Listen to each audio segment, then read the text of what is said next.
Iran তার আকাশ প্রতিরক্ষা ব্যবস্থাকে আরও শক্তিশালী করতে চীন থেকে আমদানি করেছে অত্যাধুনিক অ্যান্টি-মিসাইল সিস্টেম।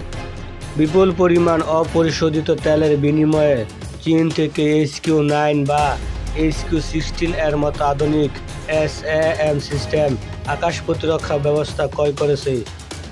চীনের তৈরি এই সকল ক্ষেপণাস্ত্রের পাল্লা এতটাই শক্তিশালী, ইরানের আকাশ সীমানার 300 কিলোমিটার মধ্যে ইসরায়েলের যুদ্ধ বিমান প্রবেশ করাই কঠিন হয়ে পড়বে।